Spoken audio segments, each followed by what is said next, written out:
traição, vício e compulsão. O que eles têm em comum?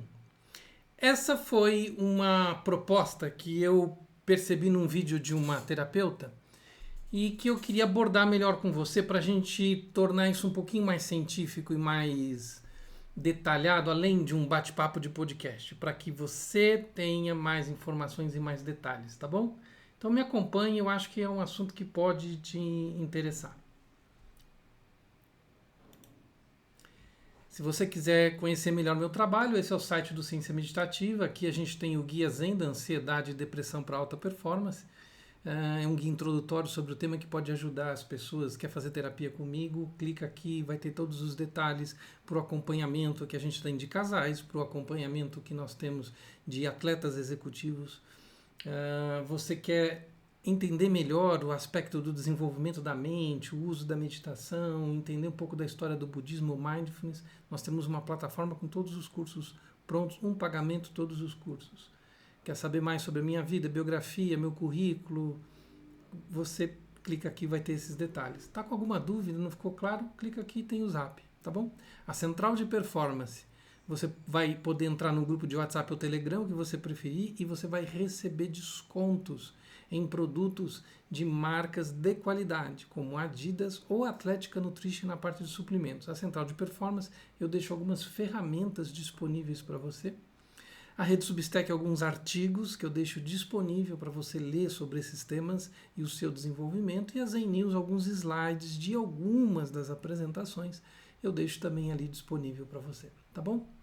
Na Central de Performance você vai ter os grupos, como eu já expliquei, o Guia Zen da Ansiedade e Depressão, mas você tem a calculadora de tênis, para você saber qual o melhor tênis para você, quantos tênis para a sua melhor performance na corrida, calculadora de suplementação de acordo com a sua idade, suas necessidades, quais são os suplementos mais adequados, calculadora de zona de treinamento, calculadora VDOT, tudo para ajudar a você ter uma performance melhor. E aqui os produtos em super promoção, alguns produtos que eu indico diretamente, ou alguns produtos que não acabaram ainda das promoções. Tá legal? Então, o vídeo original é este aqui, da Ana Beatriz Barbosa, né? Num podcast falando sobre traição, vício e compulsão. O que eles têm em comum? Vamos tentar aprofundar isso de uma maneira mais interessante para você, tá bom?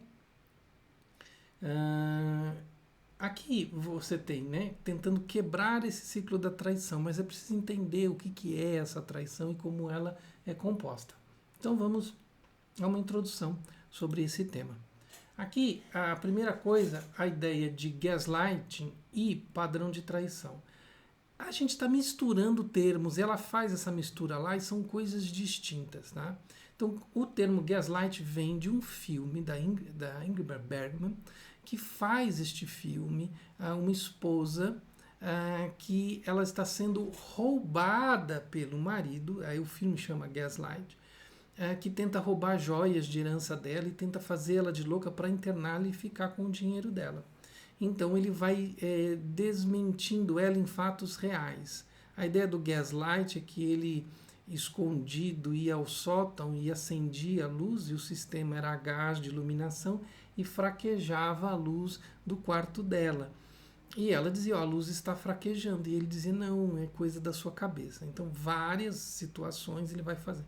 Então não vamos misturar isso, porque senão as pessoas usam palavras de forma incorreta, completamente incorreta. Né? Então gaslight tem a ver com tentar invalidar o que o outro diz, tá bom? E às vezes baseado em fatos.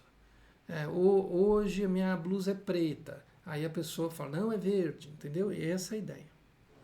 Agora, o padrão de traição, sim, é algo que existe, é algo que é repetido, é algo que precisa ser visto. Então, aqui eu preciso dar um pouco mais de ciência para vocês, para não fazer essas misturas. Né? Às vezes o discurso vai muito para um discurso emotivo de rede social e ele não é muito científico, e as pessoas ficam sem entender e geram padrões de acusação nos outros que prejudicam as relações. Na terapia a gente toma cuidado com isso, porque se você se alimenta de um padrão acusatório, a chance de você consertar uma relação fica mais difícil, ou mesmo melhorar uma relação. Né? Então, a frase central, né, você está louca, você, né, aí ela diz, não, você não está louca, você descobriu a verdade. Este aqui, eu não ataco o diálogo dizendo, isso é gaslight, né? Assim, este é um diálogo completamente inadequado. E aí a gente vai trabalhar em um diálogo que vai tentar olhar as situações e não dar esses rótulos que é capaz de confundir o que realmente está acontecendo, tá? Então, realmente não pode chamar outra pessoa de louca, é completamente desrespeitoso. Mas por outro motivo, não por causa do gaslight, porque é desrespeitoso, porque não constrói, porque não fundamenta um sucesso para a relação, porque corta a relação por vários motivos. Né? Ainda tem todo um desenvolvimento teórico, acadêmico, por exemplo, sobre a comunicação não violenta, que a gente trabalha com os casais. Tá bom? Então, jogo sujo, gaslighting é estratégia. Aí sim, ele pode ser, mas eu não posso relacionar, tá? Ele pode ser uma estratégia mesmo. A pessoa está traindo e vai tentar ocultar isso, né? Chamar a pessoa de maluca. Ela conta um caso de um chá de revelação, foi no sul do país, essa moça, inclusive, foi processada pelo ex-marido, né? Porque a sogra meio que escondia o fato dele trair a esposa, que estava grávida. E aí a esposa foi somando provas, e aí fez um chá de revelação, né? Não sei se você teve a oportunidade de ver isso, fez um chá de revelação onde ela ia mostrando todas as provas de traição. É que ele dizia, você está louca, né? Então a gente tem que separar isso para entender, assim, na verdade não é a perfeita aplicação do gaslight mesmo nesse caso. Ele é uma completa negação da situação, né? Mas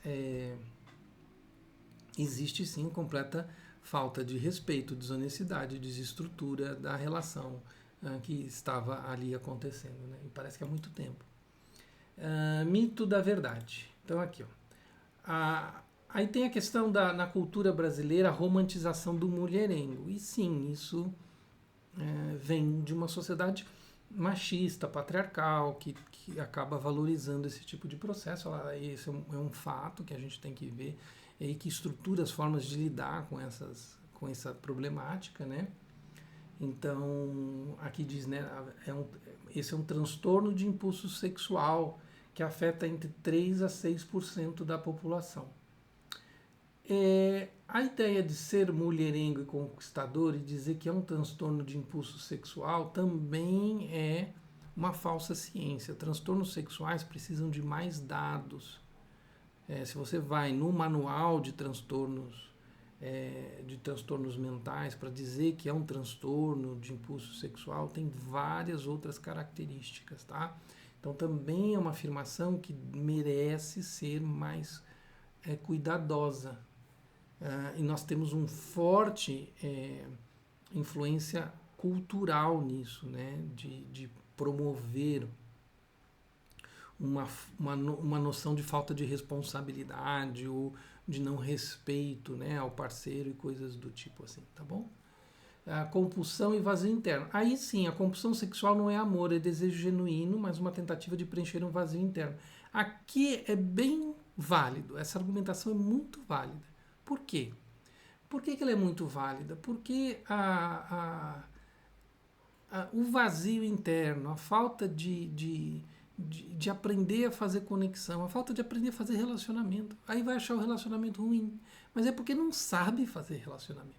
E aí o relacionamento fica de baixa qualidade, aí fala, de baixa qualidade por baixa qualidade, ele pensa numa sociedade machista, eu vou fazer então qualquer troca, porque está tudo ruim mesmo. Então a questão aqui é essa coisa do vazio interno, tá? Que eu estou usando o termo baixa qualidade. Eu não estou justificando, é que estou entendendo por que o mecanismo acontece, tá? Neurociência e dopamina. A neurociência mostra que o cérebro de um compulsivo processa a infidelidade como um viciado processa a próxima dose. Também é uma explicação parcial, mas sim, assim, a pessoa que constantemente busca prazer fácil, ela vai buscar prazer fácil em várias situações. Mas você quer ver uma coisa?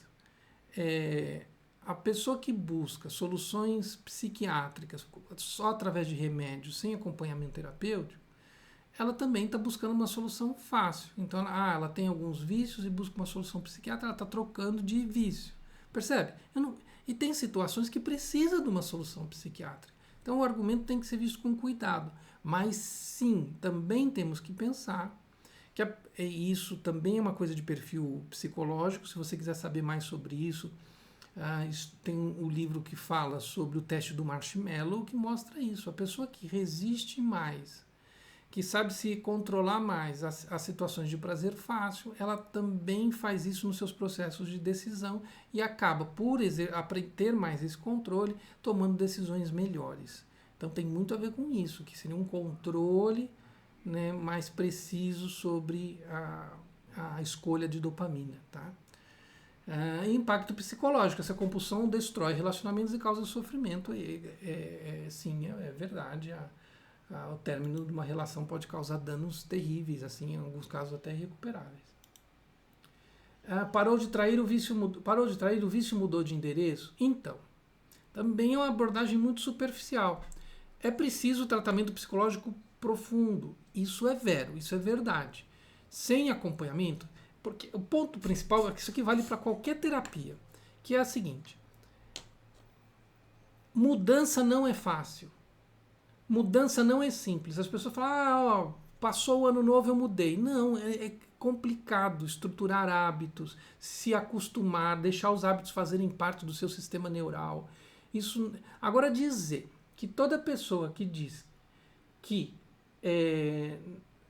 parou de trair, mudou de vício, é não entender esses processos, porque vício todos nós temos. Se você está vendo esse vício, muitos de vocês têm vício em telas, muitos de vocês têm vício em brigadeiro, em chocolate, muitos de vocês têm vício em redes sociais, muitos de vocês têm vício em sol.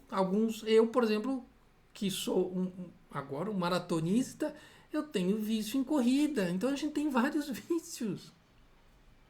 Então a questão é a gente saber lidar com esses comportamentos, porque eu não posso chamar tudo de vício. Porque eu simplifico demais, eu faço uma análise rasa demais e não entendo. Então, se a pessoa tem o vício, o comportamento, vamos trocar palavras, ver como fica melhor. Se ela tem um comportamento da leitura, o vício da leitura, ela tem ele pode ser extremamente ajustável, administrável, ser muito bom para a pessoa, tá bom? Então, isso é bastante importante, tá?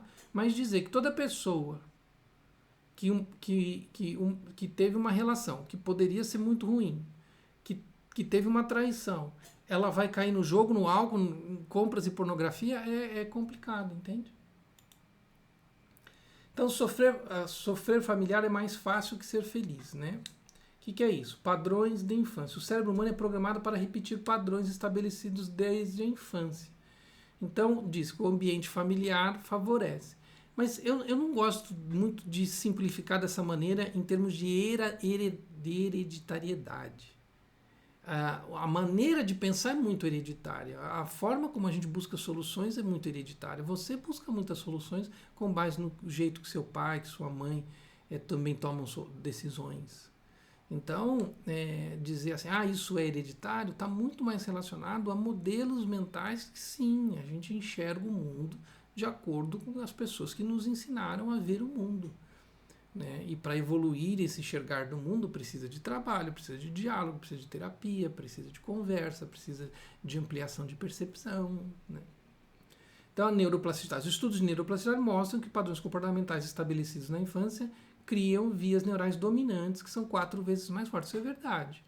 É muito forte os padrões neurais estabelecidos na infância. Conscientização de mudança. Aqui a ideia de com 66 dias de prática consciente e repetida é possível estabelecer um novo padrão? Depende do padrão, depende do que está se falando, depende, né? Algumas coisas com menos de 66 é possível, outras coisas com mais de 66, porque depende da complexidade do comportamento que está envolvido, sabe? Então, assim, vou dar um exemplo bem básico. Assim, a gente está falando de relação. Se a relação é muito ruim e aí a pessoa tem 66 dias de fidelidade, não quer dizer que ela é fiel. A relação é ruim, é horrorosa. Os dois se desrespeitam, se maltratam, se xingam. então a chance de ter algum problema é maior. Agora, 66 dias de fidelidade numa relação maravilhosa, onde os dois foram para um outro patamar de comunicação, de intimidade, tudo, a chance é maior, entende? Então 66 não é o ponto, tá? Vida dupla drena a vida presente e drena o futuro. Isso assim, manter uma vida dupla pode consumir de 30% a 50% da renda. Não é só isso, né, da renda. Claro que sim, isso pode acontecer, mas acontece a questão da energia, da disposição. Quer ver? Ah, mas energia, tá místico? Não, não tô místico, não. A sua atenção para resolver problemas da família. Se você tem outra família, a tua capacidade de estar ali presente para resolver os problemas da família neste momento está menor, porque você tem, agora eu estou lá na outra família, entende? Então isso ou num outro relacionamento, os problemas do relacionamento, entende? Impacto emocional. Filhos de pais emocionalmente ausentes têm 3 vezes mais probabilidade de desenvolver transtornos de ansiedade, né, na vida adulta. Então a questão da presença, né? Mas aí também eu acho complicado, porque assim, eu aqui que acompanho muitos casais separados, é complicado mostrar isso também de maneira crua. Tem pais que não vivem com o filho, é muito presente.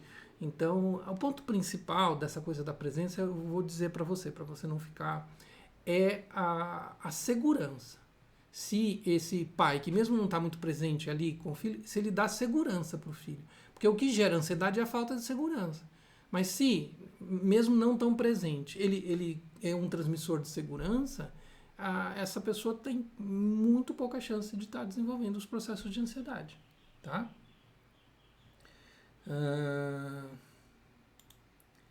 Você não é seu cérebro automático. Neuroplasticidade e conscientização. Aqui a terapia é fundamental para isso, né? A neuroplasticidade permite que você reconfigure seus impulsos automáticos. Então, de novo, não é 66 dias, mas com o processo terapêutico, com autoconscientização, a meditação como processo de autoconscientização, são várias ferramentas que vão ajudar nesse tipo de processo a fazer essa autoconsciência, dar um direcionamento melhor para o processo decisório da pessoa e ela não vai correr no risco de fazer esses tipos de erros, né? Aprenda para não repetir. Novamente, literacia emocional, né? Que é isso? É essencial para evitar a herança tóxica dos padrões. De novo, autoconscientização, tá? Impacto da educação. Meta-análises mostram que a educação emocional escolar reduz em 31% os relacionamentos tóxicos na vida adulta. Por quê? Por causa de segurança, entende? Quando eu falo da segurança. A gente tem que entender as causas dos processos, porque senão a gente pega uma pesquisa só e fala, tá dizendo que tem que botar esse tema na escola. Sim, é útil, mas você tem, o que está fazendo esse tema? Ele está dando segurança. Então, onde eu puder trabalhar com segurança vai ajudar, inclusive na escola. Então, quebre o ciclo agora. Então, a traição compulsiva não é uma questão de moralidade, ela tem uma base neurobiológica, isso não justifica, mas ela precisa ser tratada, né? Conscientização e ação são muito importantes. E a mensagem final, conhecimento e autoconhecimento são as principais ferramentas que estão à sua disposição. À sua disposição, como? À sua disposição aqui, né? No nosso canal, no processo de terapia, nos cursos, em tudo que a gente oferece para você. Se você achou esse conteúdo importante, esse conteúdo valioso, esse conteúdo rico de informação, a minha sugestão, você repasse para outras pessoas. Não tem ninguém que você conhece por essa situação, então, né, se inscreve no canal, curte, ajuda a gente. Mas eu tenho certeza que se não nesse vídeo, outros vídeos que a gente tem aí no canal vai te ajudar a elevar a tua felicidade, elevar a tua alegria da vida. Tá bom? Grande abraço, até o próximo vídeo.